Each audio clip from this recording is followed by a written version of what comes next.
नमस्कार साथियों, कैसे हो आप सभी। मैं आशा करता हूं कि आप लोग बहुत अच्छे होंगे, स्वस्थ होंगे और आप सभी की पढ़ाई भी बहुत ही अच्छी चल रही होगी। प्यारे बच्चों, आज का क्लास बहुत ही ज्यादा इंपॉर्टेंट है आप सभी बच्चों के लिए, क्योंकि आज के क्लास में हम लोग पढ़ने वाले हैं क्लास 12th फिजिक्स का 50 मोस्ट वीवीआई ऑब्जेक्टिव क्वेश्चन। ये 50 ऑब्जेक्टिव आपके बोर्ड परीक्षा के लिए बहुत ही ज्यादा इंपॉर्टेंट है। तो प्यारे बच्चों, आज के क्लास को आप सभी ध्यान से देखिएगा और आज के क्लास में दिए जाने वाले सारे प्रश्नों को आप लोग अच्छे से याद भी करते चलिएगा। ओके, तो चलिए फिर क्लास को स्टार्ट करते हैं। उससे पहले अगर आप इस चैनल पे नए जुड़ रहे हो तो सब्सक्राइब करके जुड़ सकते हो हमारे साथ। ओके जी, चलिए फिर क्लास को स्टार्ट करते हैं। फर्स्ट नंबर सवाल आपके सामने है, सभी बच्चे चैट सेक्शन में आंसर को लगाते चलिएगा और लास्ट में बताइएगा कि इस 50 ऑब्जेक्टिव में आप लोग सही कितना कर पाते हो। देखिए पहला नंबर सवाल क्या कहना, पानी का परावैद्युत स्थिरांक होता है। अब बता दो, dielectric constant of water is, पानी का परावैद्युत स्थिरांक हमारा क्या होता है, तो वो हमारा 80 होता है। इसीलिए करेक्ट आंसर जो है वो हो जाएगा ऑप्शन नंबर ए।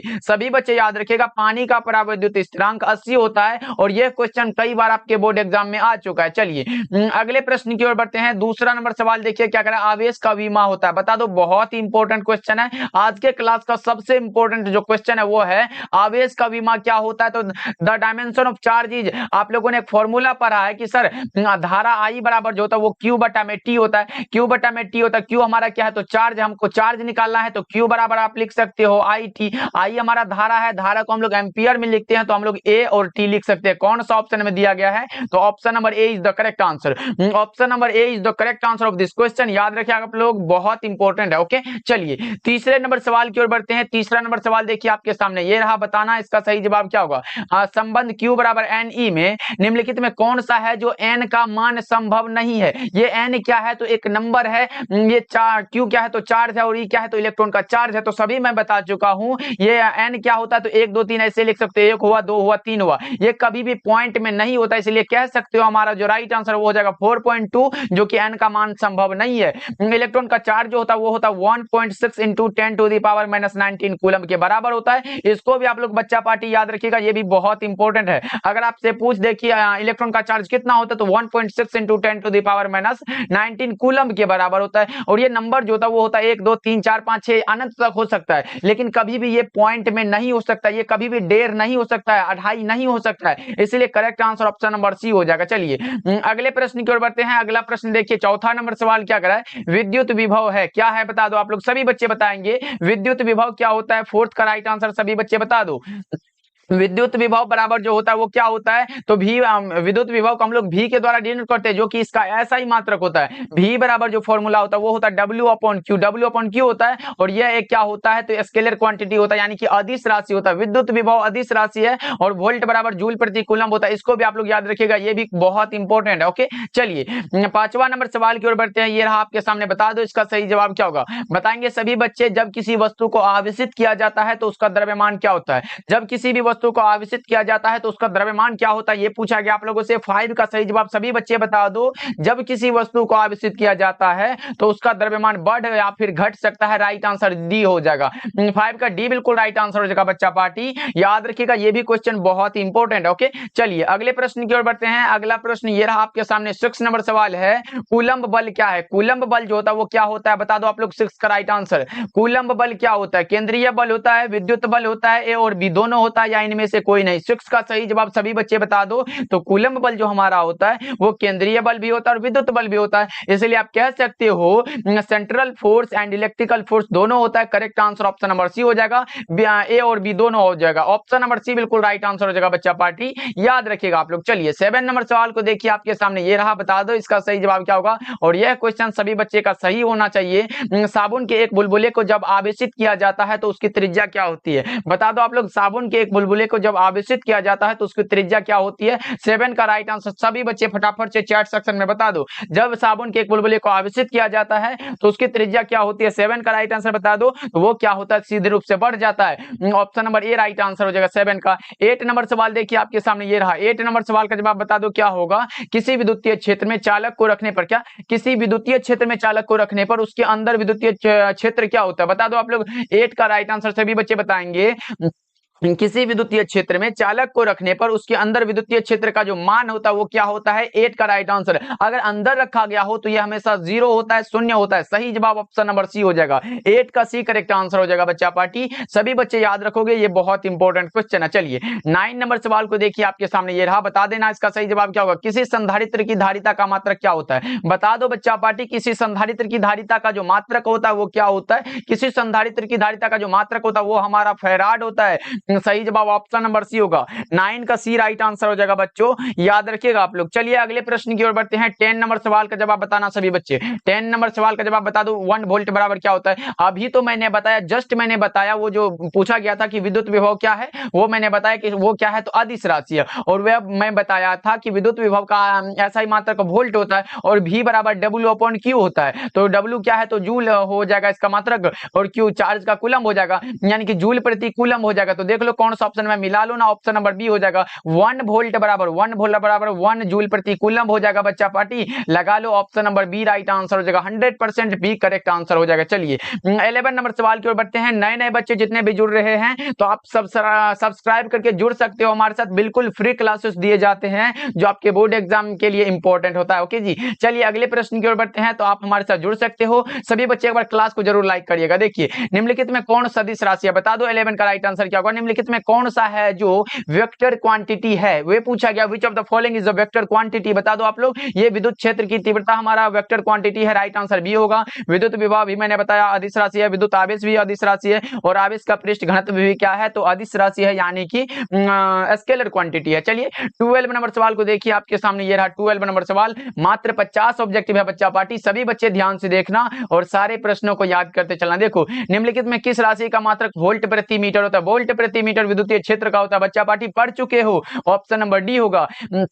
और भी एक चीज होता है, न्यूटन प्रति कूलम भी होता है और विद्युत वोल्ट प्रति मीटर भी होता है, इसको भी आप लोग याद रखिएगा। 13 नंबर सवाल देखिए, विद्युत धारिता का मात्रक क्या होता है, ये तो आसान सा, विद्युत धारिता का मात्रक फैराड होता है। करेक्ट आंसर क्या लगाओगे, ऑप्शन नंबर बी हो जाएगा, ऑप्शन नंबर बी बिल्कुल सही जवाब हो जाएगा। तो क्या लगाओगे, ऑप्शन नंबर बी। ये न्यूटन किसका है, तो ये बल का है, तो ये हमारा नहीं होगा। वोल्ट किसका है, तो विद्युत विभव का है, या फिर विभवांतर भी कह सकते हो, ये विभवांतर का है, तो विभवांतर का ये भी नहीं होगा। एम्पियर किसका है, तो ये धारा का है, तो ये भी नहीं होगा, फैराड होगा, right answer option number B हो जाएगा। चलिए 14 नंबर सवाल देखिए आपके सामने, ये रहा, बताना इसका सही जवाब क्या होगा। 14 नंबर सवाल है, नीले रंग के लिए कार्बन प्रतिरोध का कलर कोड कितना होता है, नीले रंग के लिए पूछा गया है, तो मैंने ट्रिक बता दिया है, तो अब गलती तो नहीं होगा आप लोगों का। बीबी रोए जीबी किसके लिए, बीबी रोए जीबी। अब दिख लो यहां से, 0 होगा, 1 होगा, 2 होगा, 3 होगा, 4 होगा, 5 और 6 होगा। तो देख लो नीले रंग के यानी कि ब्लू के लिए पूछा गया, 6 लगा सकते हो, option number D correct answer है बच्चों। ये ब्लैक है, ब्राउन है, रेड है, ऑरेंज है, येलो है और ग्रीन है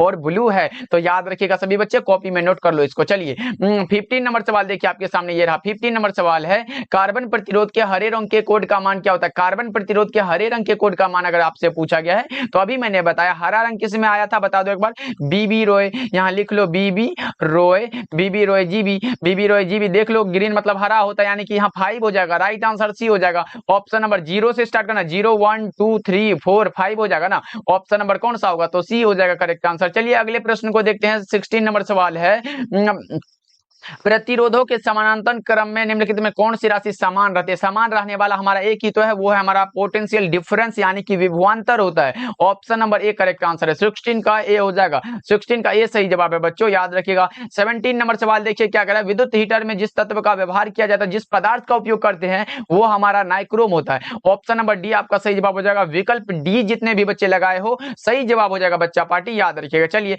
18 नंबर सवाल देखिए आपके सामने है, धात्विक चालकों का ताप बढ़ने पर उसका प्रतिरोध क्या होता है। अगर धात्विक पूछे, धात्विक चालकों में अगर पूछा गया हो तो वो क्या होता है, बढ़ जाता है।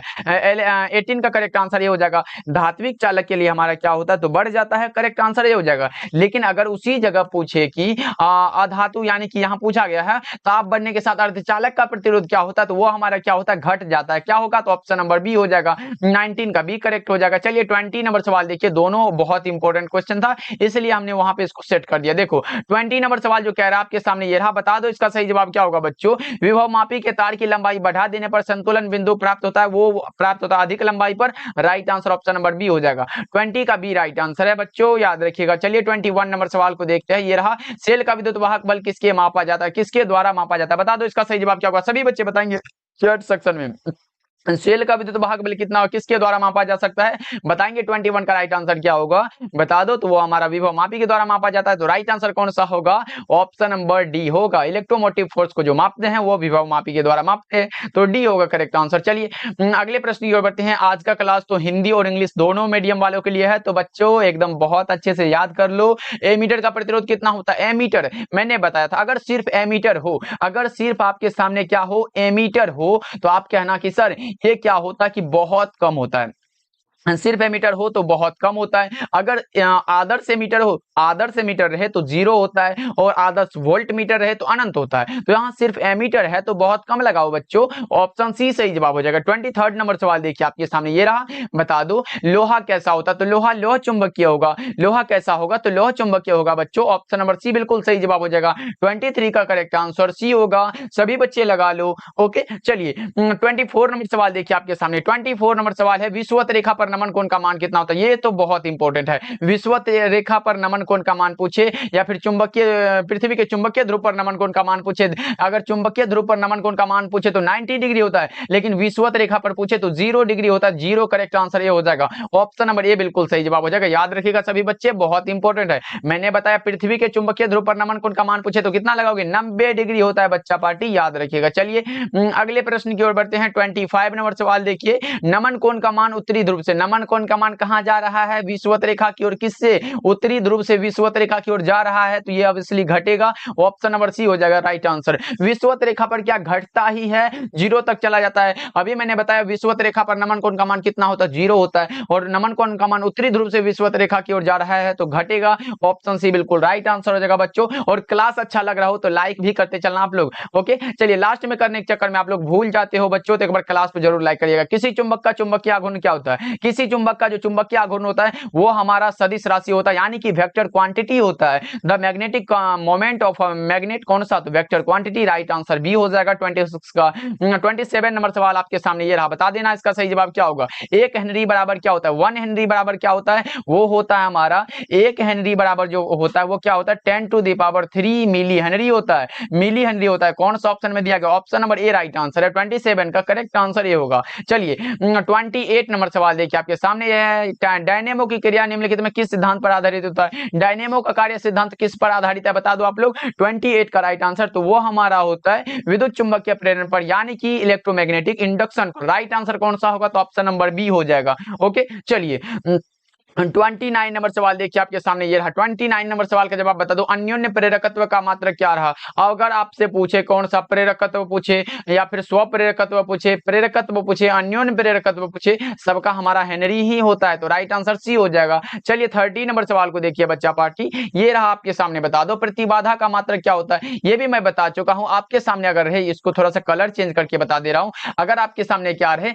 अगर आपके सामने रहे प्रतिबाधा, क्या प्रतिबाधा रहे, या फिर कौन सा प्रतिरोध रहे, प्रतिरोध रहे, या फिर कौन सा धारित या प्रतिघात रहे, प्रतिघात भी कह सकते हो, तो आप लिख लो यहाँ पर प्रतिघात भी रहे, प्रतिघात भी अगर आपके सामने हो, या फिर धारितीय प्रतिघात हो, धारितीय प्रतिघात भी हो, तो आप कह देना कि सर इसका जो मात्रक होता है वो हमेशा ओम होता है। राइट आंसर कौन सा हो जाएगा? तो ऑप्शन नंबर बी हो जाएगा correct answer. Option number B लगा लो। चलिए अगले प्रश्न की ओर बढ़ते हैं। अगला प्रश्न देखिए 31 नंबर सवाल है, निम्नलिखित में कौन विद्युत चुंबकीय तरंग नहीं है? नहीं है पूछा गया, ध्वनि तरंग हो जाएगा बच्चों। ऑप्शन नंबर सी बिल्कुल सही जवाब है। निम्नलिखित में जो विद्युत चुंबकीय तरंग नहीं है वो हमारा ध्वनि तरंग है। बच्चा पार्टी आंसर जरूर लगाते चलो आप लोग, तब पता चलेगा और क्लास में याद हो जाएगा। आंसर लगाने से क्या होता है? आपका रिवीजन होगा, और किसी भी चीज को बार बार लिखने से क्या होता है कि वो दिमाग में सेट होता है, वो भूला नहीं जा सकता, बहुत दिन तक वो आपको याद रहेगा। तो बता दो दूर संचार के लिए उपयुक्त विकिरण कौन सा होता है? दूर संचार के लिए माइक्रो तरंग होता है। ऑप्शन नंबर कौन सा? डी हो जाएगा, माइक्रोवेव्स होता है। ऑप्शन नंबर डी लगा लो बच्चों, सही हो जाएगा। चलिए 33 नंबर सवाल देखिए आपके सामने ये रहा। 33 नंबर सवाल का जवाब बताएंगे। 4 डायोप्टर क्षमता वाले लेंस की फोकस दूरी कितनी होती है? 4 डायोप्टर है तो लेंस की फोकस दूरी कितनी होगी? तो भैया जी एक फॉर्मूला आप लोग पढ़े हो कि P बराबर जो फॉर्मूला होता है वो होता है 1 बटा में फोकस दूरी होता है। अब हमसे यहाँ देखो पावर जो है ये हमको दिया गया है 4 डायोड पे, 4 बराबर लिख लो 1/f। हमको क्या निकालना है तो फोकस दूरी, यानी कि इसको निकालना है तो f बराबर लिख लो 1/4 हो जाएगा। 1/में अगर 1 में 4 से भाग दो तो बताओ इसको अगर परसेंट में निकालते हो तो यहाँ अगर 100 देते हो तो 2 के बाद यानी कि 25 चौका 100 होता है, 2 को 0 दिए तो यानी कि 25 लिख दो, उसके बाद पॉइंट दे दो, 0 लिख दो, 0.25 हो जाएगा। Right answer option number A हो जाएगा। ऐसे याद रखो 1 में अगर 4 से भागा देंगे तो पॉइंट में ही यानी कि 0.25 होगा। राइट आंसर कौन सा, ए हो जाएगा, ऑप्शन नंबर ए होगा। और ये याद रखिएगा जब ये मीटर में हो तब ये फॉर्मूला यूज होता है। अगर सेंटीमीटर में दिया गया हो, सेंटीमीटर में हो तो P बराबर 100/f होता है। ये फॉर्मूला है, दोनों फॉर्मूला है।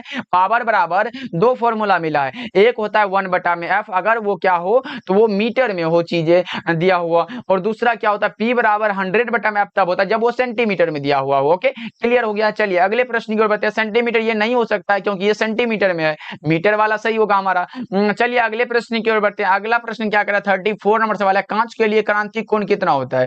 कांच के लिए क्रांतिक कोण हमारा होता है 42 डिग्री, लगभग में होता है, अप्रोक्सीमेटली होता है। राइट आंसर डी होगा। 34 का करेक्ट आंसर जो है वो हो जाएगा ऑप्शन नंबर डी। तो याद रखोगे सभी बच्चे। 35 नंबर सवाल है। एक स्वस्थ व्यक्ति की आंख के लेंस की फोकस दूरी लगभग कितनी होती है? बता दो आप लोग, एक स्वस्थ व्यक्ति की आंख के लेंस की फोकस दूरी कितनी होती है? मैंने बताया था कि अगर आपसे पूछे कि स्पष्ट दृष्टि की न्यूनतम दूरी कितनी होती है तब आप लगाओगे सर 25 सेंटीमीटर होते हैं। लेकिन अगर आपसे पूछा गया हो कि फोकस दूरी कितनी होती है तो 2 सेंटीमीटर लगाओगे आप लोग को। करेक्ट आंसर बी होगा। ये 25 सेंटीमीटर लगाना मत लगाना, गलत हो जाएगा। ओके, चलिए अगले प्रश्न की ओर बढ़ते हैं। अगला प्रश्न आपके सामने ये रहा, 36 नंबर सवाल है। समतल दर्पण की वक्रता त्रिज्या कितनी होती है? समतल दर्पण की जो वक्रता त्रिज्या होती है वो अनंत होती है, यानी कि इन्फिनिटी होती है। राइट आंसर कौन सा होगा? ऑप्शन नंबर ए होगा। चलिए 37 नंबर सवाल आपके सामने ये रहा।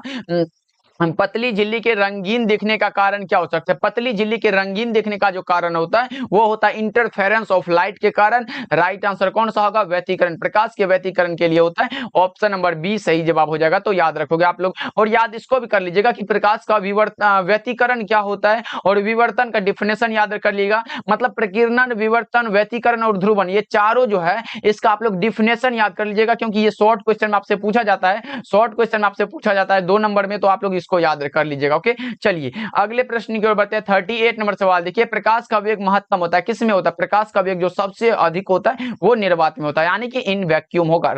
करेक्ट आंसर डी हो जाएगा। ओके जी, चलिए अगले प्रश्न की ओर बढ़ते हैं। अगला प्रश्न ये रहा आपके सामने। 39 नंबर सवाल क्या है? प्रकाश के कणिका सिद्धांत के प्रतिपादक कौन थे? प्रकाश के कणिका सिद्धांत के प्रतिपादक का नाम पूछा गया आप लोगों से, तो 39 का करेक्ट आंसर क्या लगाओगे बच्चा पार्टी? फटाफट से एक बार बता दो। मैंने बता दिया है कि अगर आपसे पूछा गया हो कि द्वितीयक तरंगिकाओं की अवधारणा किसने दिया था, यहां अगर मैं लिख देता हूं द्वितीयक, अगर आपसे पूछे कि द्वितीयक तरंगिका जो है, तरंगिकाओं की अवधारणा, तरंगिकाओं की अवधारणा, तरंगिकाओं की अवधारणा किसने दी थी? द्वितीयक तरंगिकाओं की अवधारणा किसने दी थी? तो आपको मैंने बताया था कि ये हमारे दिए थे न्यूटन साहब। किसने? तो न्यूटन साहब ने दिए थे, क्योंकि ये भी आपके बोर्ड एग्जाम में आ सकता है। अगर पूछे कि द्रव्य तरंग सिद्धांत के प्रतिपादक किसने किया था? द्रव्य तरंग सिद्धांत, यहां से 3 प्रश्न आता है इसलिए मैं तीनों को लिख दे रहा हूं। द्रव्य तरंग पूछे, अगर द्रव्य तरंग सिद्धांत पूछे तो वो हमारे दिए थे कौन? डी ब्रोगली साहब। यहाँ डी लिख लो, उसके बाद ब्रोगली, डी ब्रोगली साहब ने दिया था। उसके बाद कौन से हैं? और दूसरा है कणिका सिद्धांत के बारे में अगर आपसे पूछे तब आप क्या लगाओगे? 39 का करेक्ट आंसर बता दो, वो हमारा होगा न्यूटन साहब। करेक्ट आंसर बी हो जाएगा। Correct answer option number B होगा 39 का। 39 का बी बिल्कुल राइट आंसर हो जाएगा, तो याद रखिएगा आप लोग। ओके, चलिए अगले प्रश्न की ओर बढ़ते हैं। अगला प्रश्न देखिए आपके सामने ये रहा, ये हाइगेंस होगा शायद। प्रकाश के कणिका सिद्धांत किसने दिए थे? ये हाइगेंस शायद हो सकता है। ये इसका बताओ फटाफट से एक बार बच्चा पार्टी, एक बार बता दो 39 का करेक्ट आंसर क्या होगा? प्रकाश के कणिका सिद्धांत के प्रतिपादक कौन थे? सभी बच्चे एक बार बता दो। प्रकाश के कणिका सिद्धांत के प्रतिपादक कौन थे? सभी बच्चे एक बार बता दो जल्दी से। प्रकाश के कणिका सिद्धांत के प्रतिपादक कौन थे? सभी बच्चे बता दो। प्रकाश के कणिका सिद्धांत के जो प्रतिपादक थे वो मुझे जहां तक लग रहा है वो न्यूटन ही थे। Correct answer option number B होगा शायद। ऑप्शन नंबर बी लगा लो, बिल्कुल राइट आंसर हो जाएगा। तो याद रखिएगा आप लोग, प्रकाश के कणिका सिद्धांत के प्रतिपादक थे न्यूटन साहब। चलिए अगले प्रश्न की ओर बढ़ते हैं, और इसका करेक्ट आंसर न्यूटन ही होगा, क्योंकि ये 1642 से 1727 के द्वारा प्रतिपादित हुआ था, इसलिए correct answer option number B होगा। 100% करेक्ट हो जाएगा। चलिए 14 नंबर सवाल की ओर बढ़ते हैं। ये आपके सामने बता दो, कैथोड किरणें समूह किसका होता है? कैथोड किरणें जो समूह होता है वो इलेक्ट्रॉनों का होता है। इलेक्ट्रॉनों का समूह होता है, कैथोड रेज और इलेक्ट्रॉन ग्रुप ऑफ इलेक्ट्रॉन। चलिए अगले प्रश्न की ओर बढ़ते हैं। अगला प्रश्न देखिए 41 नंबर सवाल है, इनमें कौन आवेश रहित। अब बता दो आवेश रहित मतलब जिसपे चार्ज का कोई मतलब नहीं होता, वो फोटोन होता है, क्योंकि फोटोन का विराम द्रव्यमान हमेशा 0 होता है। करेक्ट आंसर सी हो जाएगा। चलिए 42 नंबर सवाल देखिए आपके सामने ये रहा। 42 नंबर सवाल का जवाब बता दो क्या होगा। मिलिकन की तेल बूंद विधि द्वारा ज्ञात किया जाता है इलेक्ट्रॉन का क्या। मिलिकन की तेल बूंद विधि द्वारा ज्ञात किया जाता है, क्या ज्ञात किया जाता है, तो इलेक्ट्रॉनों का क्या ज्ञात किया जाता है, आवेश। ऑप्शन बी राइट आंसर हो जाएगा। चार्ज ज्ञात किया जाता है बच्चों, याद रखिएगा। एक भी प्रश्न में आपको नहीं चाहता कि आपको गलत बता दूं और आपके बोर्ड एग्जाम में आपका गलत हो जाए, इसलिए सारी चीजों को समझा के पढ़ाना पड़ता है। चलिए अगले प्रश्न की ओर बढ़ते हैं। अगला प्रश्न क्या करा आपके सामने ये रहा, बता दो इसका सही जवाब क्या होगा। 43 नंबर सवाल है, हाइड्रोजन स्पेक्ट्रम की कौन सी श्रेणी अवरक्त भाग में नहीं पड़ती है। बता दो इसका सही जवाब क्या होगा। हाइड्रोजन स्पेक्ट्रम की कौन सी श्रेणी है जो अवरक्त भाग में नहीं पड़ती है। नहीं के लिए हो तो वो लाइमन सीरीज होता है। Right answer option number D होगा। 43 का correct answer option number D हो जाएगा, तो सभी बच्चे याद रखिएगा। चलिए 44 नंबर सवाल आपके सामने ये रहा। 44 नंबर सवाल का जवाब बता दो, एक सरल सूक्ष्मदर्शी से बना हुआ प्रतिबिंब कैसा होता है। एक सरल सूक्ष्मदर्शी यानी कि आपसे पूछा गया सिंपल माइक्रोस्कोप के द्वारा जो प्रतिबिंब बनता है वो बनता है काल्पनिक और सीधा। करेक्ट आंसर बी होना ए होना चाहिए। 44 का correct answer option number A हो जाएगा, तो सभी बच्चे याद रखिएगा। ओके चलिए 45 नंबर सवाल आपके सामने ये रहा, बता दो इसका सही जवाब क्या होगा। निम्नलिखित में कौन सा सही है। द्विआधारी के लिए पूछा गया, तो 12 सब में है, तो 12 का निकाल के देख लेते हैं, सही हो जाएगा हमारा। अगर 12 का निकालते हैं तो 2 छक्का 12 होता है, 0 कुछ नहीं बचा 0 लिख दो। फिर 2 तिया के 6 होता है, 0 बचा कुछ नहीं बचा। फिर उसके बाद अगर 2 एकम 2 लिखो तो 1 हो जाएगा, 1 हो जाएगा। मतलब 1100 किस में है, 1100 ये नहीं होगा, ये भी नहीं होगा और ये भी नहीं होगा, होगा ऑप्शन नंबर ए 1100 है। ऑप्शन नंबर ए लगा लो, करेक्ट हो जाएगा। चलिए अगले प्रश्न की ओर बढ़ते हैं। अगला प्रश्न क्या करा, 46 नंबर सवाल है, दाता अपद्रव्य परमाणु की संयोजकता कितनी होती है। दाता अपद्रव्य परमाणुओं की जो संयोजकता होती है वो कितनी होती है। 46 का राइट आंसर बताएंगे सभी बच्चे, वो होता है 5। करेक्ट आंसर सी हो जाएगा। चलिए 47 नंबर सवाल देखिए आपके सामने ये रहा, द्विआधारी अंक 10101 का दशमलव पद्धति में क्या होता है मान, वो हमारा क्या होता है 21 का होता है। बता दो कौन सा होगा। 31 का नहीं होगा, 21 का एक बार निकाल के देख लीजिए, इसमें भी कंफ्यूजन है तो 2 से लगाओ। 11 10 दूना के 20 होता है, 1 बचा, फिर 10 लिख लो। उसके बाद फिर 2 से लगाएंगे 5 होगा, फिर कुछ नहीं बचा 0 लिख दो। फिर 2 से लगाओ 2 दूना के 4 हुआ, 1 बचा, फिर यहाँ पे 1 लिख दो। उसके बाद 2 एकम 2 होता है, तो 2 एकम 2 और 1 लिख लो। यानी कि 1 ये नहीं होगा, 21 का भी नहीं हो सकता। क्या 21 अगर आप निकालते हो तो 21 का 2 से लगा दो, फिर 2 10 दूना के 20 होता है, तो 10 दूना के 20 यानी कि हमारा क्या होगा 1 बचेगा। फिर अगर 2 से लगाओ 2 पंचे 10 होता है, तो नहीं 1 नहीं बचा 0 लिख लो। फिर 2 दूना के 4 होता है, तो यहाँ पे क्या होगा 2 दूना 4, हमारा 1 बचा तो 1 यहाँ पे लिख दो। उसके बाद क्या होगा 2 एकम 2 होगा, तो यहाँ कुछ नहीं बचा 0 लिख लो। यानी कि 10101 कौन सा, तो हमारा 21 का ही निकल के आता है। ऑप्शन नंबर बी बिल्कुल सही जवाब हो जाएगा, तो सभी बच्चे याद रखिएगा। चलिए 48 नंबर सवाल देखिए आपके सामने क्या कर रहा है, डायोड का उपयोग करते हैं। डायोड का उपयोग जो करते हैं वो करते हैं रेक्टिफायर की तरह दिष्टकारी की भांति। राइट आंसर सी हो जाएगा 48 का। चलिए 49 नंबर सवाल को देखिए आपके सामने ये रहा, बता दो पी प्रकार के अर्धचालक में आवेश वाहक कौन होते हैं। पी प्रकार के अर्धचालक के लिए पूछा गया, तो वीवर यानी कि होल होता है, जिसको आप लोग छिद्र भी बोल सकते हो, छिद्र ये भी होता है, आपके बोर्ड एग्जाम में आया हुआ है, इसलिए करेक्ट आंसर बी हो जाएगा। चलिए अगले प्रश्न को देखते हैं। 50 नंबर सवाल है, किसी बिंदुवत स्रोत से परिमित दूरी पर तरंगाग्र कैसा होता है। किसी बिंदुवत स्रोत से परिमित दूरी पर जो तरंगाग्र होता है वो गोलाकार होता है।